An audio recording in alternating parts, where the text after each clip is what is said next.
دہر میں آسودگی نہیں ملتی، تلاش جس کی ہے وہ زندگی نہیں ملتی۔ تو اقبال خود کو بھی اندلیب باغ حجاز کہتے ہیں کہ حجاز کے باغ کے بلبل۔ تو بہت سی باتیں ایسی ہیں کہ جو انسان کو عقل سے سمجھ نہیں آتی، تو وہاں پر ایمان ہی ہوتا ہے کہ جو لانا ضروری ہوتا ہے۔ میرے پاؤں کا جو درد اور تکلیف ہے وہ مجھے اس لیے نہیں محسوس ہو رہا کہ میں آہستہ آہستہ اپنے محبوب کی بارگاہ میں جا رہی ہوں کہ اے باد بیابانی مجھ کو بھی عنایت ہو، خاموشی ہو، دل سوزی، سرمستی اور آنائی۔ اعوذ باللہ من الشیطان الرجیم، بسم اللہ الرحمن الرحیم۔ ارمغان حجاز کا دوسرا حصہ کہ جو حضور رسالت مآب صلی اللہ علیہ وسلم سے شروع ہوتا ہے، جس کا آغاز ہم نے گزشتہ مجلس اقبال میں کیا تھا۔ آج ہم جس رباعی سے آغاز کر رہے ہیں، اب یہ ذہن میں رکھیے کہ یہ سفر اقبال کا جاری ہے۔ اقبال کہتے ہیں کہ گناہ عشق و مستی عام کردند، دلیل پختگاں را خام کردند، بآہنگ حجازی می سرایم، نخستی بادہ کا اندر جام کردند۔ عشق اور مستی کا گناہ انہوں نے عام کیا، اور دلیل پختگاں را خام کردند، اور پختہ کاروں کی جو دلیل ہے، یعنی فلسفیوں کی جو دلیل ہے، انہوں نے اپنے عشق اور مستی سے اس کو بے وزن کر دیا۔ بآہنگ حجازی می سرایم، میں حجازی سر میں، لے میں یہ مصرع گا رہا ہوں۔ کیا گا رہا ہوں؟ نخستی بادہ کا اندر جام کردند، کہ سب سے پہلے انہوں نے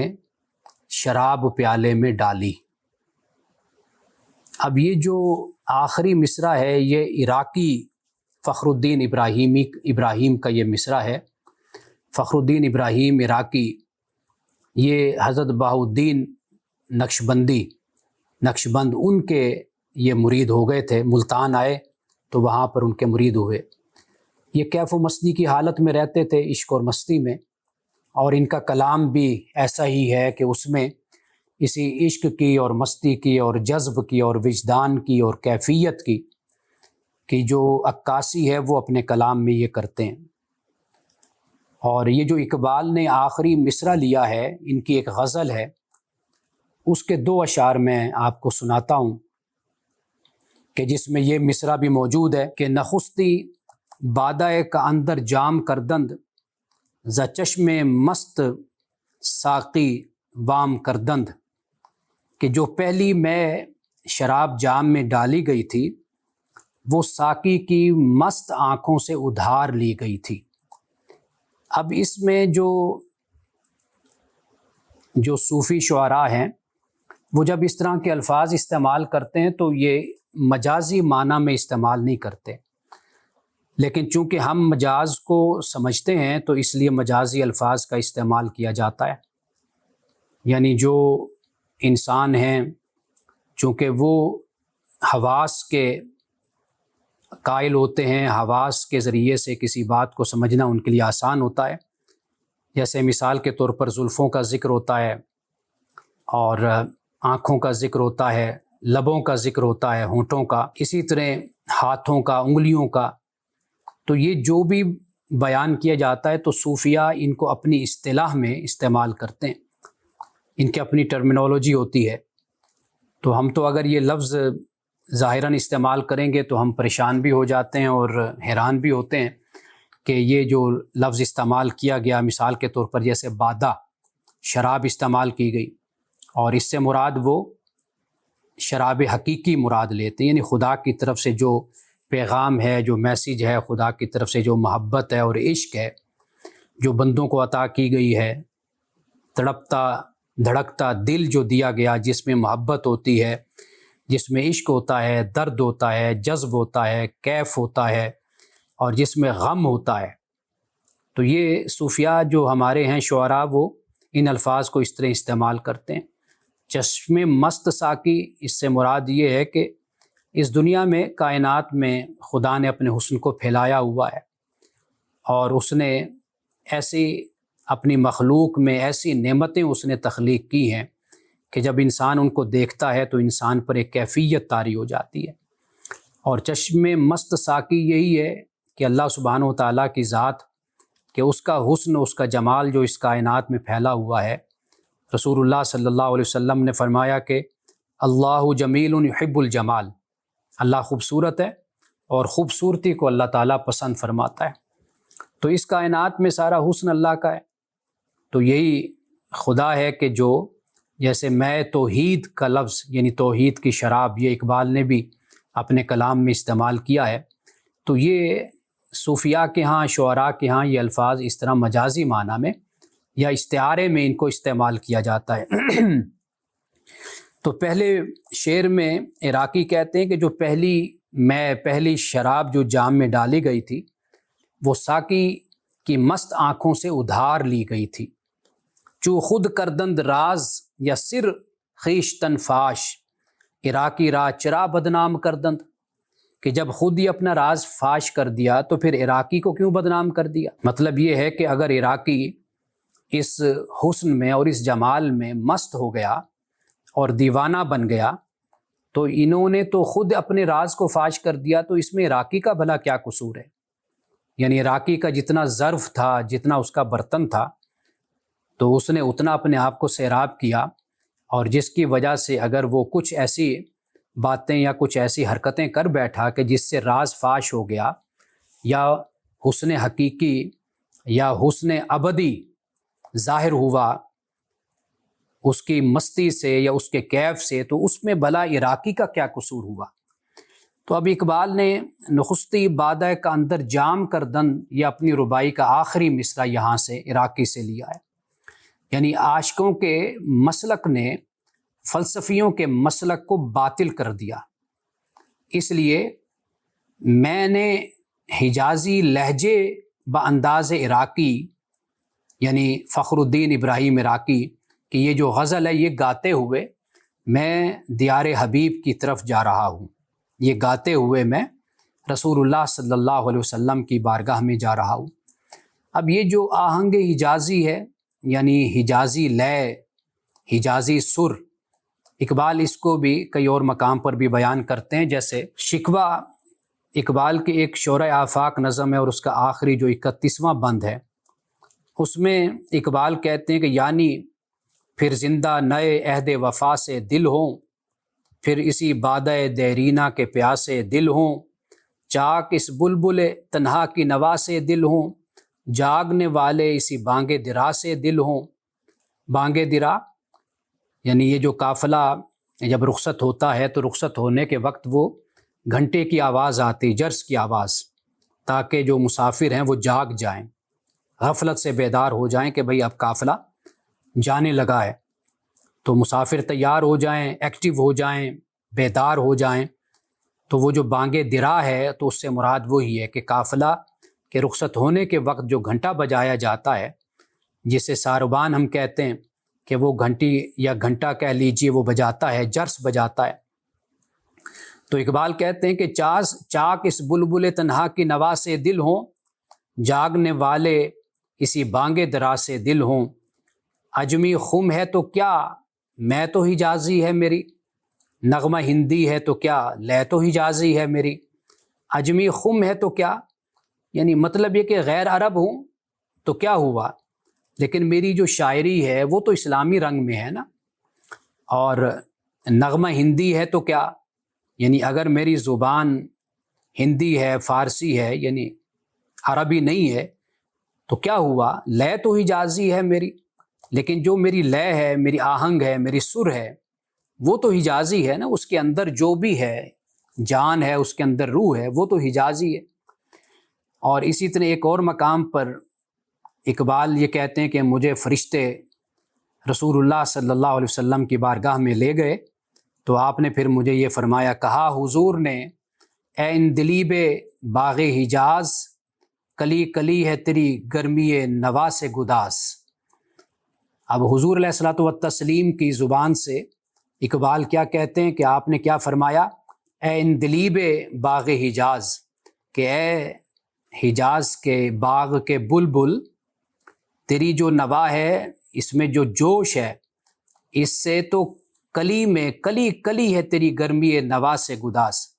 کہ کلی کلی جو ہے اس میں جو گداز اور نرمی ہے یہ تو در حقیقت تیری سر اور تیری لے اور تیری آواز کے جوش کی وجہ سے ہے، اس کی گرمی سے ہے۔ تو اقبال خود کو بھی اندلیب باغ حجاز کہتے ہیں کہ حجاز کے باغ کے بلبل۔ تو یہاں پر اقبال نے دوسرے شعر میں یہ کہا ہے کہ بآہنگ حجازی میسرایم، کہ میں گا رہا ہوں حجازی لے میں، کیا گا رہا ہوں، نخستی بادہ کا اندر جام کردن، کہ یہ جو شراب ہے یہ میرے پیالے میں ڈالی گئی تو یہی وہ شراب ہے، شراب عشق اور شراب محبت، کہ جس کو پی کر میں اپنے محبوب کے گھر کی طرف، ان کے دیار کی طرف میں جا رہا ہوں۔ اب یہاں پر جام جو عراقی نے بھی استعمال کیا، جام، جیسے میں نے پہلے آپ سے کہا کہ شعراء کے ہاں جب یہ الفاظ استعمال ہوتے ہیں غالب بھی ان الفاظ کو استعمال کرتا ہے۔ آپ یوں سمجھ لیجئے کہ جیسے قرآن مجید کو ہم پڑھتے ہیں، حدیث کو پڑھتے ہیں، تو استعارتاً یا جنہیں ہم متشابہ کہتے ہیں، قرآن مجید نے جیسے جنت کا بیان کیا تو دنیا کی نعمتوں کا ذکر کیا، چونکہ ہماری آنکھیں نظریں عادی ہیں دنیا کی نعمتوں کی، تو لہٰذا اللہ تعالیٰ نے اس طریقے سے ہمیں اپنی بات کو سمجھایا۔ تو اسی طریقے سے اور اسی اسلوب میں ہمارے شعراء بھی جب بات کرتے ہیں تو وہ دنیا کی نام اور دنیا کی اشیاء اور چیزوں کو اپنی شاعری میں استعمال کرتے ہیں، لیکن اس سے مراد ان کی حقیقت ہوتی ہے۔ یعنی اگر آپ اس کا مطالعہ کریں گے، آج کل ہم مثنوی بھی پڑھتے ہیں مولانا روم کی، تو اس میں بھی بہت سے الفاظ ایسے ہمارے سامنے آتے ہیں کہ جو انہوں نے استعمال کیے ہیں، اور اس میں پھر حافظ شیرازی ہیں ان کو پڑھتے ہیں، فردوسی کو ہم دیکھتے ہیں، جیسے اب عراقی کو ہم نے دیکھا، اس طرح اور شعراء بھی ہیں، تو وہ اپنے کلام میں پھر استعارے کو بہت زیادہ استعمال کرتے ہیں۔ تو وہ اس کی کھوج اور اس کی حقیقت میں جانا ضروری ہوتا ہے، تو ورنہ یہ سطحی باتیں رہ جاتی ہیں کہ جو پھر انسان کو سمجھ نہیں آتی۔ یعنی مثال کے طور پر اقبال نے اپنے ہاں عشق کا جو لفظ ہے یہ بہت زیادہ استعمال کیا ہے، اور عقل کو بھی اقبال نے استعمال کیا اپنی شاعری میں۔ ابھی آپ دیکھ لیجئے کہ ہم اندلیب کا لفظ بھی استعمال ہوا ہے، اور اسی طرح لالہ صحرائی کا اقبال کے ہاں وہ بھی استعمال ہوتا ہے، اور شاہین ہے، عقاب ہے، اور اسی طرح چیتا، یعنی ان کو بھی اقبال نے اپنی شاعری میں استعمال کیا ہے۔ تو یہ جو الفاظ استعمال ہوتے ہیں تو یہ ایک لحاظ سے استعارہ ہوتا ہے۔ یعنی شاہین کی جب اقبال بات کرتے ہیں تو وہ بلندیوں میں رہتا ہے، اڑتا ہے، اور اس کی نگاہ بڑی تیز ہوتی ہے، وہ اپنے شکار کو زمین پر دیکھ لیتا ہے۔ تو اس کا مطلب یہ نہیں ہوتا کہ اقبال یہ چاہتا ہے کہ بھئی ہم لوگ شاہین بن جائیں، درندے بن جائیں، اور ایک دوسرے کا گوشت نوچنے لگ جائیں، تو یہ بات نہیں ہوتی۔ ہمارے آج کے جو کئی نقاد حضرات جب اعتراض کرنے پہ آتے ہیں تو ان کے اعتراض اسی طرح کے بوگس قسم کے اعتراضات ہوتے ہیں جو اقبال پہ وہ کرتے ہیں، اور حالانکہ ایسا نہیں ہے۔ شاعری میں آپ عرب کی شاعری دیکھ لیجئے، آپ فارسی میں دیکھ لیجئے، آپ کسی بھی زبان کا ادب اور لٹریچر اٹھا کر دیکھ لیجئے، تو یہ سب کچھ میٹافوریکل ہوتا ہے۔ ان سب چیزوں کو استعارتاً استعمال کیا جاتا ہے، کنایتاً استعمال کیا جاتا ہے، تشبیہ دی جاتی ہے۔ یہ ادب کی زبان میں بہت سے الفاظ ایسے استعمال ہوتے ہیں کہ ان الفاظ کو ہم متبادل طور پر ہم استعمال کرتے ہیں، اور جس سے وہ تشبیہ دے رہے ہوتے ہیں، استعارتاً بیان کر رہے ہوتے ہیں، تو اس کی کسی ایک خوبی کی اور ایک صفت کی بنیاد پر ہم اس بات کو بیان کر رہے ہوتے ہیں۔ یعنی اگر آپ شعر کی بات کریں گے، اگر اب آپ یہ کہیں کہ زید کالاسد، کہ زید جو ان سے ہے وہ شیر کی طرح ہے، اب اس کا مطلب یہ تو نہیں ہوتا کہ زید کی اب 4 ٹانگیں ہو گئی ہیں، یا اس کے دانت بہت تیز ہیں، خونخوار قسم کا وہ ہو گیا ہے، تو اس سے یہ تو مراد نہیں ہے نا۔ تو واضح بات ہے کہ اس سے مراد یہ ہے کہ زید شیر کی طرح ہے، مطلب یہ کہ جس طرح شیر بہادر ہوتا ہے اس طرح زید بھی بہادر ہے۔ تو یہ جو ہمارے ہاں آج کے ادیب اور ہمارے نقاد اور آج کے ہمارے جو دانشور ہیں، وہ اس طرح اقبال پر تنقید کرتے ہوئے ہمیں نظر آتے ہیں۔ اس پر میں نے گزشتہ ہفتے ایک ویڈیو بھی بنائی تھی۔ علامہ اقبال پہ یہ ایک اعتراض کیا گیا کہ اقبال نے کہا کہ بے خطر کود پڑا آتش نمرود میں عشق، عقل ہے محو تماشائے لب بام ابھی۔ تو اعتراض جو کیا گیا، معترض نے یہ کہا کہ اس میں ایک ابراہیم کو آگ میں ڈالا گیا تھا، نہ کہ ابراہیم خود کودے تھے۔ اب یہ بالکل لا علمی پر مبنی اعتراض ہے۔ وہ میں نے ویڈیو کوئی 5-7 منٹ کی ہے، اگر آپ کہیں گے تو گروپ میں اس کو ہم شیئر کر دیں گے، وہ آپ سن لیجئے۔ تو ان چیزوں کو سننا بھی چاہیے تاکہ کچھ کانسیپٹ پھر انسان کے کلیئر ہو جاتے ہیں، واضح ہو جاتے ہیں۔ تو صرف اقبال نہیں، مولانا روم ہیں، غالب ہیں، اور بڑے شعراء ہیں کہ جو اس طریقے سے گفتگو کرتے ہیں۔ تو اگر کوئی ان ٹرمینالوجیز پر اور استعارے پر، کنایے پر اور تشبیہ پر اگر کوئی اعتراض کرتا ہے تو گویا کہ وہ پھر ادب کی زبان سے واقفیت اور ادب کے اسلوب سے واقفیت نہیں رکھتا۔ اب اس کے بعد اقبال کہتے ہیں کہ چے پرسی از مقامات نوایم، ندیمہ کم شناسند از کجایم، کشادم رخت خود را اندری دشت، کہ اندر خلوتش تنہا سرایم۔ اقبال کہتے ہیں کہ چے پرسی از مقامات نوایم، کہ تو کیا پوچھتا ہے میری نوا کے مقامات کے بارے میں، یعنی نوا سے مراد شاعری اور نغمہ جو ہے اقبال کا۔ تو اقبال کہتے ہیں کہ تو میری شاعری کے مقام کے بارے میں، درجے کے بارے میں تو کیا پوچھتا ہے؟ ندیمہ کم شناسند از کجایم، جو میرے مصاحب ہیں، ندیم ہیں، یعنی ندیم سے مراد جو ہم مجلس ہوتے ہیں، احباب ہیں، ہم نفس ہیں، کہتے ہیں وہ بھی کم جانتے ہیں کہ میں کہاں سے ہوں، ان کو بھی نہیں پتہ میرے مقام کا، کہ میں کہاں سے گفتگو کرتا ہوں، میں کہاں سے ہوں، میرا تعلق کہاں سے ہے۔ کشادم رخت خود را اندری دشت، میں نے اس صحرا میں اپنا رخت کھول دیا ہے، سامان سفر کھول دیا ہے، کہ اندر خلوتش تنہا سرایم، تاکہ اس کی تنہائی میں اکیلے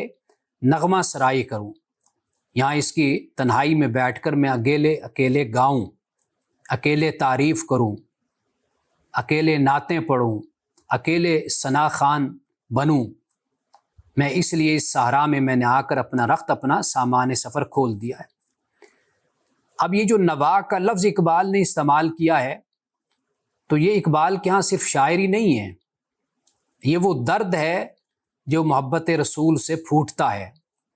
اقبال کہتے ہیں کہ میری اس نوا کے مقامات مت پوچھو، یعنی عشق رسول کی جو کیفیتیں ہیں، جو منزلیں ہیں، یہ تم مجھ سے مت پوچھو، وہ الفاظ میں بیان نہیں ہو سکتی۔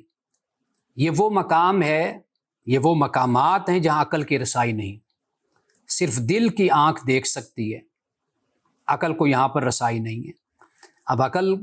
کا معاملہ ایسا نہیں کہ اقبال کو اس کی اہمیت سے انکار کرتے ہیں۔ عقل سے مراد اقبال در حقیقت ان لوگوں کی تردید کرتے ہیں، یا ان لوگوں کو یہ بات سمجھاتے ہیں کہ سب کچھ عقل نہیں ہے۔ ایک مقام آتا ہے کہ جہاں پر عقل بھی رک جاتی ہے، ٹھہر جاتی ہے۔ اور جو عشق کی بات اقبال کرتے ہیں وہ در حقیقت ایمان بالغیب ہے، کہ جسے قرآن مجید نے بھی سورۃ البقرہ کے آغاز میں ہی بیان کیا ہے۔ تو بہت سی باتیں ایسی ہیں کہ جو انسان کو عقل سے سمجھ نہیں آتی، تو وہاں پر ایمان ہی ہوتا ہے کہ جو لانا ضروری ہوتا ہے۔ یعنی سمجھنے سے مراد یہ ہے کہ انسان محسوسات کا عادی ہے، کہ وہ سب کچھ ایسے دیکھنا چاہتا ہے کہ جیسے آپ مجھے دیکھ رہے ہیں، یا جیسے اس وقت میرے سامنے اشیاء پڑی ہیں، آپ کے سامنے چیزیں پڑی ہوئی آپ دیکھ رہے ہیں۔ تو جو نظر نہیں آتی، اللہ سبحانہ و تعالیٰ نے ان کی نشانیاں، ان کی علامات ایسی اس کائنات میں پھیلا دی ہیں کہ اگر ہم اپنی اس عقل کی صلاحیت سے اگر ہم سوچیں اور دیکھیں گے تو واقعی ہم اس نتیجے تک پہنچیں گے کہ یہ جو کچھ بھی اس کائنات میں موجود ہے، اس کا کوئی پس منظر ہے، اور اس کو بنانے والا اور پیدا کرنے والا کوئی خالق اور مالک ہے۔ تو لہٰذا عقل کی جب تردید یا ایک عقل کی جب مذمت اقبال کرتا ہے تو اس سے مراد یہ نہیں ہے کہ عقل کو آپ استعمال نہ کریں، دنیا کی تعلیم میں، سائنس میں، ٹیکنالوجی میں، آپ اس کائنات میں، اقبال اس کی تردید نہیں کرتا، اس کو رد نہیں کرتا، بلکہ اقبال مسلمانوں پر تنقید ہی اسی بنیاد پر کرتا ہے کہ انہوں نے جو دنیاوی علوم ہیں، سائنسی علوم ہیں، ان میں دلچسپی لینا چھوڑ دیا ہے۔ اور اس کے بعد جو آگے اقبال بیان کرتے ہیں کہ جو میرے مصاحب ہیں، احباب ہیں، ہم نفس ہیں، وہ نہیں جانتے، کم جانتے ہیں کہ میں کہاں سے ہوں۔ اب اقبال کا درد کیا ہے، غم کیا ہے، وہ یہ ہے کہ میرے قریبی بھی نہیں جانتے کہ میں کہاں سے ہوں۔ اب یہ محبت رسول کا وہ مقام ہے جہاں عاشق کی جو اصل پہچان وہ مدینے سے ہو جاتی ہے۔ اقبال کا وجود روحانی طور پر رسول اللہ صلی اللہ علیہ وسلم کی ذات اقدس سے جڑا ہوا ہے۔ یہ راز ہم نشینوں پر بھی عیا نہیں ہے۔ اب اقبال نے چند ایک اور مقام ہے جہاں پہ اقبال کہتے ہیں کہ خوف کہتا ہے کہ یثرب کی طرف تنہا نہ چل، شوق کہتا ہے کہ تم مسلم ہے بے باکا نہ چل، بے زیارت سوئے بیت اللہ بھی جاؤں گا کیا، عاشقوں کو روز محشر منہ نہ دکھلاؤں گا کیا۔ یعنی حج کرنے کے بعد اگر میں رسول اللہ کی بارگاہ میں نے حاضری نہ دی تو پھر قیامت کے دن میں عشاق کو، محبت کرنے والوں کو بھلا میں کیا منہ دکھاؤں گا۔ اب یہاں پر خوف کہتا ہے کہ یثرب کی طرف تنہا نہ چل۔ اب یہ تو ظاہری طور پر بھی اگر آپ جائزہ لیں گے اس وقت، چونکہ میں نے جیسے پہلے بھی بتایا تھا کہ اس وقت حج کا سفر بڑا مشکل ہوا کرتا تھا، مہینوں پر مبنی ہوتا تھا، لوگ پیدل بھی سفر کرتے تھے، لوگ بحری سفر بھی کرتے تھے، اور اگر راستے میں کوئی فوت ہو جاتا تو اس کو وہیں پر ہی زمین میں دفن کر دیا جاتا تھا، نامعلوم، کوئی پتہ نہیں ہوتا تھا کہ فلاں کی قبر کس مقام پر ہے۔ اور اسی طرح اگر کوئی بحری جہاز میں ہے، اس کی وہاں پر موت ہو جاتی تو وہیں سمندر میں پھینک دیا جاتا تھا۔ تو اگر ظاہری طور پر دیکھا جائے تو یہ سفر اس وقت بھی بڑا مشکل سفر تھا، لیکن اقبال جس طرف اشارہ کر رہے ہیں وہ یہ ہے کہ بارگاہ رسالت مآب صلی اللہ علیہ وسلم میں حاضری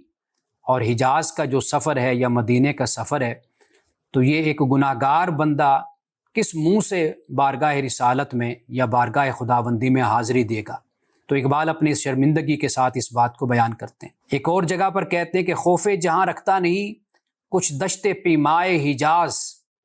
ہجرت مدفون یثرب میں یہی مخفی ہے راز۔ کہتے ہیں کہ یوں بھی دشت حجاز میں سفر کرنے والوں کو جان کا خوف نہیں ہوتا، کیوں؟ اس لیے کہ مدینے میں حضور کی ہجرت میں بھی یہی راز پوشیدہ ہے۔ آپ صلی اللہ علیہ وسلم نے مکہ سے مدینہ کی طرف آپ نے ہجرت کی تھی، تو اسی طرح ہجرت کرنے والا، حجاز کی طرف سفر کرنے والا، اس کو اس معاملے میں پریشان نہیں ہونا چاہیے، کیونکہ یہ رسول اللہ کی سنت ہے ہجرت کرنا، سفر کرنا۔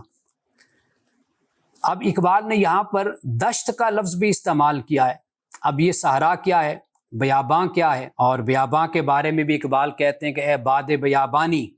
مجھ کو بھی عنایت ہو، خاموشی ہو دل سوزی سرمستی اور آنائی۔ کہ اے باد بیابانی، اے دشت کی ہوا، یہ جو خاموشی ہے، دل سوزی ہے، یہ جو سرمستی ہے، رانائی ہے، مجھ کو بھی تو یہ عطا کر دے جو تو نے دشت کو، بیابان کو تو نے عطا کیا ہے۔ یعنی یہ وہ راہ عشق ہے جو دنیا کی نظر میں ویراں ہے، مگر عاشق کے لیے کیا ہے؟ یہ جنت ہے۔ اقبال نے دنیا کی آسائشوں، مروجہ فلسفوں اور مادی عزتوں کو چھوڑ کر اس دشت میں قیام کیا جہاں صرف عشق رسول کی روشنی ہے، محبت رسول کی جہاں پر روشنی ہے۔ اب رخت خود اقبال یہاں پر کہتے ہیں کہ میں نے اپنا سامان سفر کھول دیا، یعنی اپنا سرمایہ، اپنی بستی، اپنا بستر، سب اسی راہ میں نے بچھا دیا ہے۔ اب یہ جو آخری مصرع ہے نا، یہ در حقیقت اس کی جان ہے، اس کی روح ہے۔ یعنی اقبال نے یہ دشت اس لیے اختیار کیا کہ یہاں خلوت ہے، تو خلوت میں جہاں صرف وہ اور ان کے محبوب صلی اللہ علیہ وسلم ہیں، چونکہ حجاز کی سرزمین بھی تو دشت کی طرح تھی نا، یہ تو اب شہر بن گیا اور بازار بن گئے، رونق لگ گئی وہاں پر وقت کے ساتھ ساتھ، لیکن پہلے تو صورتحال ایسی تھی۔ تو اقبال کہتے ہیں کہ اب اس دشت میں ہوں اور پھر میرے رسول صلی اللہ علیہ وسلم ہے، تنہا سرایم، یعنی اکیلا گانا، اکیلا گا رہا ہوں، یعنی وہ نعت ثنا جو ریا سے پاک، دکھاوے سے آری، صرف اور صرف محبوب خدا کے لیے۔ اب یہ دشت میں اور خلوت میں بیٹھنے کا مقصد ہے۔ اصل عبادت ہوتی وہی ہے کہ جسے کوئی دیکھے نہ، اور وہ صرف آپ اپنے خدا کے لیے کریں، اور بارگاہ رسالت میں آپ صلی اللہ علیہ وسلم میں آپ کی حاضری ہو تو وہ ریاکاری والی حاضری نہ ہو کہ آپ گن کر لوگوں کو بتائیں کہ جی اب میرا اتنواں عمرہ ہو گیا، اب میرے اتنے حج ہو گئے، اور حالانکہ نیت کے ساتھ اور اخلاص کے ساتھ ایک کیا ہوا جو عمرہ ہوتا ہے یہ سینکڑوں ہزاروں عمروں پر بھاری ہوتا ہے،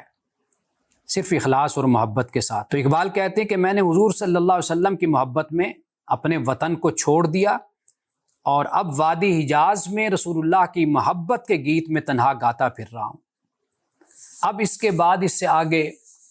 اب جو سواری ہے اقبال کی وہ ہے اونٹنی۔ میں اس پر آگے جا کر بات کروں گا کہ اقبال نے اس کو کیوں منتخب کیا اونٹنی کو، حالانکہ کوئی جہاز بھی ہو سکتا تھا، کوئی شپ بھی ہو سکتا تھا، کوئی بحری جہاز بھی ہو سکتا تھا، گھوڑا بھی ہو سکتا تھا، کوئی اور سواری ہو سکتی تھی، لیکن اقبال نے ناکا کی بات کی ہے، یعنی ناکا سے مراد اونٹنی، اونٹنی کی بات اقبال نے کی ہے۔ سب سے پہلے تو ربائی پڑھتے ہیں۔ اقبال کہتے ہیں کہ سحر با ناکا گفتم نرم تر رو، کہ راکب خستہ و بیمار و پیرست،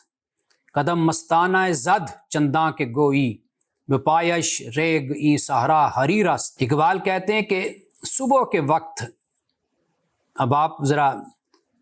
تصور میں لائیے اپنے کہ کس طرح ایک صحرا اور دشت کا ماحول ہے اور صبح کا وقت ہے، اور خرامہ خرامہ جو اونٹنی ہے وہ چل رہی ہے، منزل کی طرف بڑھ رہی ہے، لیکن جیسے وہ منزل کے قریب پہنچ رہی ہے تو اس اونٹنی میں بھی بے چینی اور اضطراب پیدا ہو گیا۔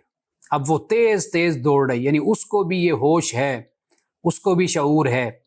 کہ میں محبوب رب العالمین صلی اللہ علیہ وسلم کی بارگاہ میں جا رہی ہوں۔ اب اقبال کہتے ہیں کہ صبح کے وقت میں نے اپنی اونٹنی سے کہا ذرا آہستہ چل نرم تر رو، ذرا آہستہ چل، نرم چل، کہ راکب خستہ و بیمار و پیرست، کہ تجھ پر جو سوار بیٹھا ہے نا وہ بہت ہی تھکا ہوا، بیمار اور بوڑھا ہے، یعنی اس کا خیال کر، تو ذرا اپنی رفتار کو آہستہ کر لے۔ قدم مستانہ زد چنداں کے گوئی، تو اس نے مستی کی حالت میں تیز تیز قدم مارے، اور پھر وہ گویا ہوئی، وہ بولی، کہنے لگی کہ بپایش ریگ ای صحرا حریرست، کہ وہ بولی کہ اس کے پاؤں کے نیچے صحرا کی جو ریت ہے وہ ریشم کی طرح نرم ہے، یعنی مجھے جو یہ ریت کنکر یہ مجھے بالکل نہیں چبھ رہے، مجھے نہیں محسوس ہو رہے، مجھے ایسے لگ رہا ہے کہ میرے پاؤں کے نیچے ریشم بچھا ہوا ہے، اتنا نرم ہے میرے پاؤں کے نیچے آنے والے یہ ذرے اور یہ ریگ، یہ ریت، ریگزار، اتنے یہ نرم ہیں کہ میں کوئی تکلیف نہیں محسوس کر رہی۔ اس کی وجہ کیا ہے؟ اس کی وجہ یہ ہے کہ میں بارگاہ رسالت مآب صلی اللہ علیہ وسلم میں آہستہ آہستہ جا رہی ہوں، میں بڑھ رہی ہوں، اور میری بے چینی اور اضطراب اس میں اضافہ ہو رہا ہے۔ اور اقبال نے ایک جگہ پہ یہ کہا کہ حضور دہر میں آسودگی نہیں ملتی، بارگاہ رسالت مآب صلی اللہ علیہ وسلم میں یہ عرض کی کسی مقام پر اقبال نے کہ حضور دہر میں آسودگی نہیں ملتی، تلاش جس کی ہے وہ زندگی نہیں ملتی، ہزاروں لالو گل ہیں ریاض ہستی میں، وفا کی جس میں ہو بو وہ کلی نہیں ملتی۔ اب یہاں پر اونٹنی کی زبان سے اقبال یہ بات بیان کر رہے ہیں، اور اپنی جو خستہ حالی ہے اور اپنی بیماری اور بڑھاپا ہے اس کو بھی بیان کر رہے ہیں، چونکہ یہ آخری زندگی کا کلام ہے اور اقبال کی حالت ایسی تھی۔ تو اقبال نے کہا کہ بھئی اے اونٹنی ذرا آہستہ چل، تو تجھ پر جو سوار ہے وہ بڑا ہی تھکا ماندہ، بیمار اور بوڑھا ہے۔ تو اس سے مراد یہ بھی ہو سکتا ہے کہ اقبال میں جو عشق اور محبت کی جو بے چینی اور اضطراب اور جو آگ لگی ہوئی تھی، در حقیقت اقبال اسی تخیل اور خیال میں اس بات کو بیان کر رہے ہیں کہ اے میری بے چینی اور میرے اضطراب ذرا کم ہو جا، اس لیے کہ میں بہت ہی تھکا ماندہ، میں بیمار اور بوڑھا شخص ہوں، اور ذرا آہستہ مجھ کو لے کر بارگاہ رسالت مآب میں چل۔ لیکن اس کو پھر اس انداز سے بیان کرتے ہیں اونٹنی کی زبان سے، کہ اونٹنی کہتی ہے کہ بھئی آپ یہ سمجھ رہے ہیں کہ میرے پاؤں کوئی ریت پر ہیں، کنکر پر ہیں؟ نہیں، میرے پاؤں تو مجھے ایسے لگ رہے ہیں جیسے ریشم پر چل رہے ہیں۔ اس کی وجہ کیا ہے؟ میرے پاؤں کا جو درد اور تکلیف ہے وہ مجھے اس لیے نہیں محسوس ہو رہا کہ میں آہستہ آہستہ اپنے محبوب کی بارگاہ میں جا رہی ہوں۔ آپ جانتے ہیں رسول اللہ صلی اللہ علیہ وسلم کی نے اونٹنی پر سفر کیا، اور آپ کے پاس کوئی 3-4 اونٹنیاں تھیں، ان میں سے ایک قصوہ بھی تھی، اور اس اونٹنی کے بارے میں آتا ہے کہ رسول اللہ نے اسی کے بارے میں فرمایا کہ یہ معمورہ ہے۔ معمورہ سے مراد معمور من اللہ۔ کوئی معاملہ کوئی مسئلہ ہوتا تو رسول اللہ فرماتے کہ میری اونٹنی کو چھوڑ دو، یہ معمورہ ہے، یعنی جہاں یہ بیٹھ جائے گی اسی مقام پر ہی مسجد قباء بن جائے گی۔ اور اسی طرح حضرت ابو ایوب انصاری رضی اللہ تعالیٰ عنہ کا انتخاب فرمایا، وہ میزبان رسول صلی اللہ علیہ وسلم کہلوائے، ان کو یہ لقب ملا۔ تو اس وقت صحابہ جب رسول اللہ مدینہ المنورہ تشریف لائے تو صحابہ کرام میں سے ہر ایک آپ کی میزبانی کا خواہش مند تھا، بے چین تھا کہ آپ ہمارے مہمان بنیں، لیکن رسول اللہ صلی اللہ علیہ وسلم نے فرمایا کہ میری اونٹنی کو چھوڑ دو، یہ معمورہ ہے، جس گھر کے آگے بیٹھ جائے گی میں اس کا مہمان بن جاؤں گا۔ تو حضرت ابو ایوب انصاری رضی اللہ تعالیٰ عنہ کے گھر کے سامنے پھر اونٹنی آپ کی بیٹھی تھی۔ تو اونٹنی سے یہ بھی ایک تعلق ہے جس کی وجہ سے اقبال یہاں پر ناکہ کا ذکر کرتے ہیں۔ جیسے میں نے کہا کہ اگر کوئی رفتار کی بات ہوتی تو اقبال جہاز کا ذکر کر دیتے، تو اقبال نے جہاز کا ذکر نہیں کیا۔ آرام کا بیان ہوتا تو کسی اچھی سواری کا ذکر کرتے، لیکن چونکہ نہ آرام پیش نظر ہے نہ رفتار پیش نظر ہے، تو اقبال کے پیش نظر کیا ہے کہ میں اس ماحول میں جا کر خیال اور تخیل میں سفر کروں کہ جیسے میرے رسول صلی اللہ علیہ وسلم سفر کیا کرتے تھے، جس طرح صحابہ سفر کرتے تھے، وہ اونٹنی اور اس اونٹنی کا ساربان اور وہ قافلہ، اور آگے اس قافلے کے چلنے والا شخص جو آواز لگاتا ہوا چلتا ہے، اور پھر ایک گھنٹہ ہے اور ایک جرس ہے کہ جو بج بھی رہا ہے، ہر طرف خاموشی ہے، سکوت ہے، ہر طرف ایک ایسا ماحول ہے کہ جس میں کہیں پر بھی کوئی شور اور آواز نہیں ہے۔ وہاں پر آہستہ آہستہ اونٹنی چل رہی ہے، اور اس اونٹنی پر اقبال بیٹھا ہے، اور اقبال جو تھکا ماندہ بیمار اور بوڑھا ہے وہ سفر کرتا ہوا آہستہ آہستہ وہ مدینہ الرسول کی طرف بڑھ رہا ہے۔ اب آگے اقبال کہتے ہیں کہ مہار ہے سارباں اورا نشاید من از موج خرامش می شناسم، مہار ہے سارباں اورا نشاید کہ جان او چو جان ما بصیر است، من از موج خرامش می شناسم چو من اندر طلسم دل اسیر است، کہ میں اے شتربان، اے ساربان، اس اونٹنی کے لیے نکیل مناسب نہیں، مہار مناسب نہیں ہے کہ اس کو مہار ڈالی جائے، نکیل ڈالی جائے، یہ مناسب نہیں۔ کیوں؟ اس لیے کہ اس کی روح بھی ہماری روح کی مانند صاحب بصیرت ہے۔ یہ تو نکیل ڈالی جاتی ہے نا اس جانور کو کہ جو جانور ادھر سے ادھر بھاگتا ہے اور اپنے سوار اور اپنے ساربان کے مطابق نہیں چلتا، اس کو نکیل ڈالی جاتی ہے۔ اقبال کہتا ہے کہ اس اونٹنی کو نکیل ڈالنے کی ضرورت نہیں ہے، اس کی وجہ یہ کہ یہ بھی ہماری طرح عاشق ہے، یہ بھی محبت کرنے والی ہے، یہ بھی صاحب بصیرت ہے، یہ بھی بصیرت رکھنے والی ہے، تو اس کے ساتھ یہ سلوک نہ کرو کہ اس کو مہار ڈالو، اس کو نکیل ڈالو۔ اور پھر کہتے ہیں من از موج خرامش می شناسم، کہ میں اس کے انداز خرام سے یہ سمجھتا ہوں کہ یہ بھی میری طرح محبت کے جادو میں گرفتار ہے۔ اس کا جو انداز خرام ہے نا، جو اس کے چلنے کا انداز ہے، اس کی چال ہے، تو اقبال کہتا ہے اس سے مجھے معلوم ہے کہ یہ بھی رسول اللہ صلی اللہ علیہ وسلم کی محبت میں ہے، آپ کے عشق میں ہے، تو لہٰذا اس کو نکیل نہ ڈالو، اس کو کچھ نہ کہو، یہ میری طرح اسی بارگاہ میں حاضری کے لیے بے چین و مضطرب ہے، وہاں جانا چاہتی ہے، تو لہٰذا اس نے ادھر ادھر کہاں جانا ہے، یہ بھی محبت رسول کی دیوانی ہے، تو لہٰذا اس کی چال مجھے بتا رہی ہے کہ یہ بھی عاشق ہے۔ یعنی عاشق کی جو چال ہے آہستگی اور وقار اس میں ہوتا ہے، بے خودی اور محویت ہوتی ہے، اضطراب اور سکون کا امتزاج بھی ہوتا ہے۔ اب اس پر ہمارے بہت سے شعراء نے بڑا خوبصورت کلام اس پر لکھا ہے، لیکن میں آخر میں جا کر آپ کو مولانا روم کی ایک ربائی،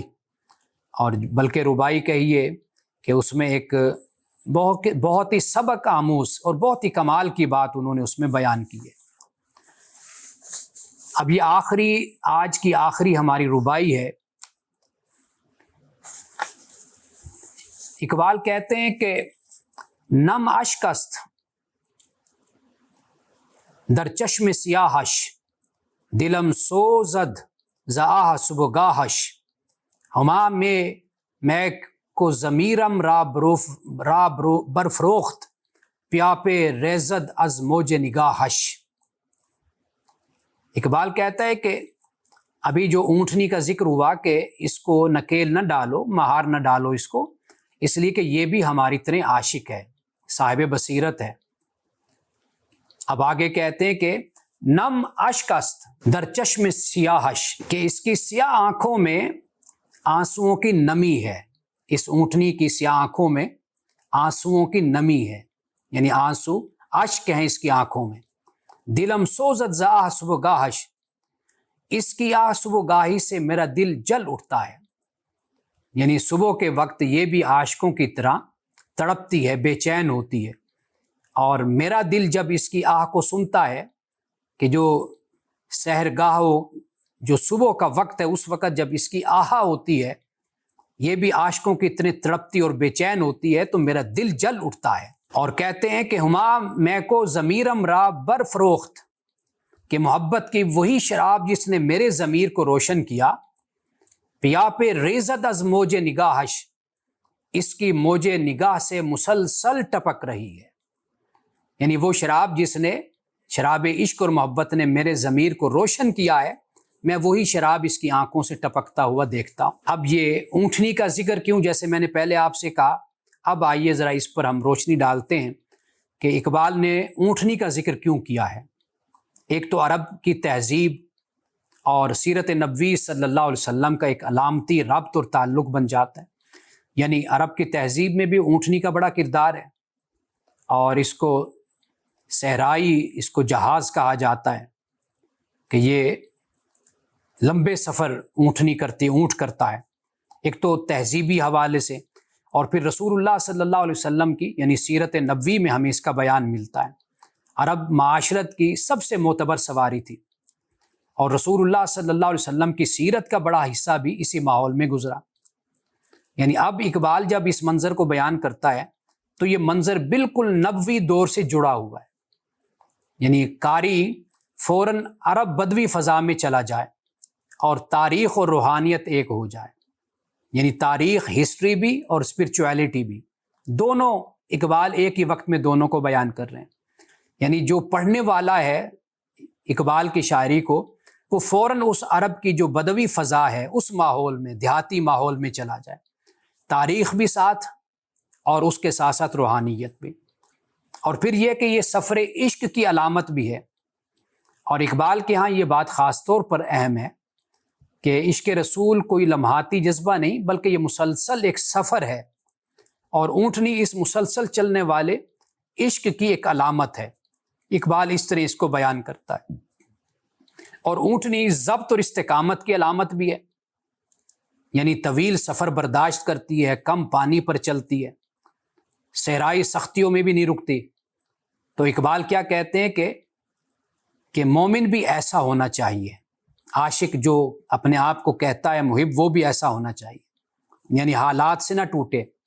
راستہ کٹھن ہو تو پھر بھی نہ رکے،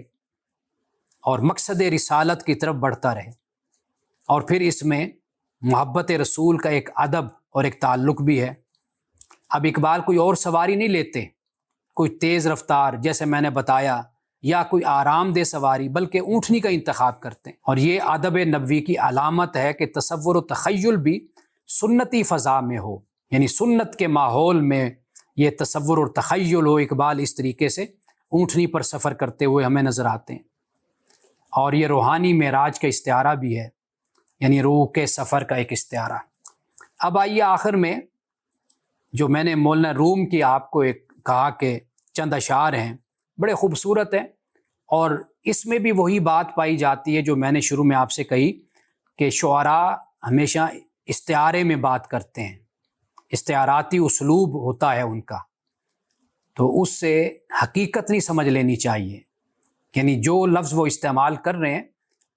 وہ اس کا جو معنی وہ لے رہے ہیں وہ معنی حقیقت میں ہمیں سمجھنا چاہیے۔ یعنی اب دیکھیے کہ اب اس میں مولانا روم مجنوں کا لفظ استعمال کرتے ہیں، لیلا کا نام استعمال کرتے ہیں، ناکا اونٹنی اس کا بھی ذکر کرتے ہیں۔ اب دیکھیے کہتے کیا ہیں، کہتے ہیں میل مجنوں پیش آں لیلا رواں، کہ جو مجنوں تھا اس کا جو رجحان تھا، میلان تھا، وہ تھا لیلا کی طرف، وہ اس کی طرف بڑھ رہا تھا۔ میل ناکا پس پہ کرا دوں، اور جو اونٹنی کا میلان تھا وہ پیچھے کی طرف تھا، کہ وہ پیچھے اپنا کرا یعنی اپنا بچہ جو تھا وہ چھوڑ کر آئی تھی۔ اونٹنی کا بچہ استبل میں تھا، اس بیچاری کی بے چینی یہ تھی کہ میرا بچہ پیچھے رہ گیا، اور مجنوں جو تھا وہ آگے کی طرف، وہ لیلا کی طرف جانا چاہتا تھا، اور وہ بیٹھا کس پر تھا؟ اونٹنی پر بیٹھا تھا۔ اونٹنی کی بے چینی پیچھے کی طرف تھی اور مجنوں کی بے چینی آگے کی طرف تھی۔ مولانا روم کہتے ہیں کہ یکدم ار مجنوں ز خود غافل بدی، ناکہ گردیدی و واپس آمدی، کہ جو مجنوں تھا وہ ایک لمحے کے لیے بھی غافل ہوتا تھا نا۔ واضح بات ہے کہ اونٹنی پر بیٹھا ہوا ہے تو اسے نیند آتی ہے، وہ ذرا بھی اونگھا، ذرا غافل ہوا تو جو اونٹنی ہوتی تھی وہ واپس مڑ کر استبل کی طرف منہ کر لیتی تھی۔ وہ واپس آمدی، وہ واپس کی اپنے استبل کی طرف اور اپنے بچے کی طرف اس کی توجہ ہو جاتی تھی، آخر ماں تھی وہ، تو وہ بے چین تھی اپنے بچے کے لیے تو وہ پیچھے مڑ جاتی تھی۔ ادھر مجنوں کی ذرا آنکھ لگی، ذرا غافل ہوا، اس نے منہ موڑ کر واپس استبل کی طرف کر لیا۔ اب مجنوں تنگ آ گیا کہ وہ اونٹنی پر بیٹھا ہے، جب تک جاگ رہا ہے تو اونٹنی کو بھگا رہا ہے لیلا کی طرف، اور ذرا اس کی آنکھ لگتی ہے، وہ ذرا سوتا ہے، آرام کرتا ہے، تو اونٹنی بھاگ کر واپس، جب اس کی آنکھ کھلتی ہے تو پھر وہ استبل کے قریب پہنچی ہوئی ہے۔ اب یہ تماشا لگا ہوا ہے، وہ اس کو لے کر لیلا کی طرف بھاگتا ہے، اونٹنی بھاگ کر واپس استبل کی طرف اور اپنے بچے کی طرف آتی ہے۔ اور اسی طرح جو سفر مختصر تھا، اتنا زیادہ نہیں تھا، وہ لمبا ہو گیا۔ آخر مجنوں ہے، وہ تھک بھی جاتا ہے، انسان ہے، اس کی آنکھ لگ جاتی ہے، ذرا آنکھ لگی اونٹنی پھر واپس،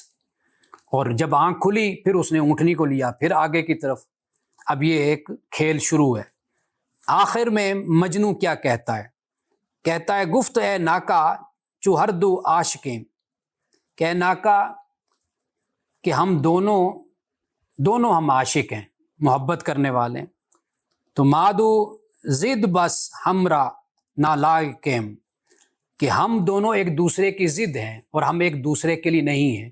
تو لہٰذا تو اپنے منزل کی طرف جا اور میں اپنے منزل کی طرف جاتا ہوں۔ یعنی مجنوں نے اونٹنی سے کہا کہ بھئی چونکہ تم بھی محبت کرنے والی ہو، میں بھی محبت کرنے والا ہوں، تو لہٰذا ہم ایک دوسرے کے لیے نہیں ہیں، تمہارا محبوب کوئی اور ہے، میرا محبوب کوئی اور ہے، تو لہٰذا ہمارا سفر مختلف ہے ایک دوسرے سے، ہم اکٹھے نہیں چل سکتے۔ اب مولانا روم اس سے نتیجہ کیا نکالتے ہیں؟ مولانا روم کہتے ہیں کہ انسان کی روح مجنوں ہے جو خدا کی طرف جانا چاہتی ہے، اور یہ جسم اونٹنی ہے، یہ مجاز ہے، یہ اونٹنی ہے یا مادہ ہے، یہ دنیاوی خواہشات یعنی بچے کی طرف بھاگتا ہے، یہ جسم جو سا یہ بچے کی یعنی دنیاوی خواہشات کی طرف بھاگتا ہے، اور مجنوں کیا؟ یہ روح ہے، یہ خدا کی طرف جانا چاہتی ہے، آگے کی طرف، اور جسم کیا ہے؟ یہ اونٹنی ہے، اور یہ کس طرف جاتا ہے جسم؟ یہ خواہشات کی طرف جاتا ہے۔ تو مولانا روم نتیجہ یہ نکالتے ہیں کہ جب تک انسان اس نفس کی اونٹنی کو نہیں چھوڑتا منزل مقصود تک نہیں پہنچ سکتا۔ منزل مقصود تک پہنچنے کے لیے یعنی اپنے اس خواہشات کو، اپنے اس جسم کو کہ جو خواہشات کی طرف دوڑتا ہے، جب تک انسان اس سے آزادی حاصل نہیں کر پاتا اس وقت تک انسان کی روح خدا کے ساتھ ملاقات نہیں کر پاتی۔ یا آپ اس کو یوں سمجھ لیجئے کہ جب تک انسان اپنے جسم کا راکب نہیں بنتا، اپنے نفس کا راکب نہیں بنتا. نفس کے راکب سے مراد یعنی نفس پر غالب نہیں آتا جب تک،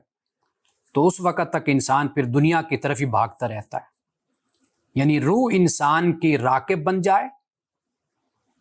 اور انسان کا جو جسم ہے یہ مرکوب بن جائے، یعنی انسان کے لیے سواری بن جائے. تو یہ سواری بن جائے اور انسان کی روح سوار بن جائے،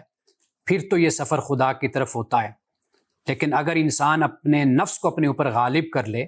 اپنے جسم کا، اپنی روح کا کنٹرول، اپنے باطن کا کنٹرول، اپنے ارادے کا کنٹرول اپنے نفس کو دے دے، تو پھر نفس تو انسان کو خواہشات کی طرف لے کر پھرتا ہے. تو ایک مولانا روم یہی نتیجہ یہاں سے نکالتے ہیں اور بیان کرتے ہیں. اب آپ یہاں دیکھ لیجئے کہ استعارے کون سے ہیں، وہی ہیں جو دنیا میں استعمال ہوتے ہیں. لیلا مجنو کی کہانی لوگ سنتے بھی ہیں، سناتے بھی ہیں، اور ایک دنیاوی خواہش اور ایک دنیاوی محبت ہے، مجازی محبت، جس کو ہم لوگ جانتے ہیں. لیکن جو ہمارے شعراء ہیں، ادباء ہیں، وہ اس سے کیا نتیجہ اخذ کرتے ہیں، یہ آپ دیکھ لیجئے کہ مولانا روم نے یہ نتیجہ نکال کر ہمارے سامنے رکھا ہے. اور اسی میں ہی اقبال بھی، اسی تتبع میں، اسی پیروی میں ہی اقبال بھی اپنے کلام میں اسی طرح استعاروں کو استعمال کرتے ہیں. وہاں پر بھی اسی طریقے سے آپ دیکھتے ہیں کہ جو شعراء ہیں، خاص طور پر مولانا روم، جسے اقبال اپنا شیخ، اپنا پیر کہتے ہیں اور خود کو مرید ہندی کہتے ہیں، کہ ہندوستان کا ایک شخص کے جو مولانا روم کا مرید ہے، تو وہ بھی اپنے ہاں اقبال اسی طرح انہی استعاروں کو اور انہی اصطلاحات کو اور انہی الفاظ کو ہمیں استعمال کرتے ہوئے نظر آتے ہیں. آج ہم یہیں تک رکھتے ہیں، اگرچہ دو اور بھی رباعیاں ہیں. میں نے غلطی سے کہا کہ آج کی آخری رباعی، لیکن انشاءاللہ تعالی اس سے آگے ہم اگلے درس ارمغان حجاز میں پڑھیں گے اس سے اگلی رباعیاں. اور جیسے میں نے بیان کیا کہ یہ در حقیقت جو سفر ہے، یہ سفر حجاز ہے، یہ سفر مدینہ ہے کہ جو اقبال جاری رکھے ہوئے ہیں، اور ہمیں بھی ساتھ ساتھ اس سفر میں اقبال نے رکھا ہوا ہے. تو ہم اقبال کی معیت میں، اقبال کی رفاقت میں ہم بھی یہ سفر کر رہے ہیں.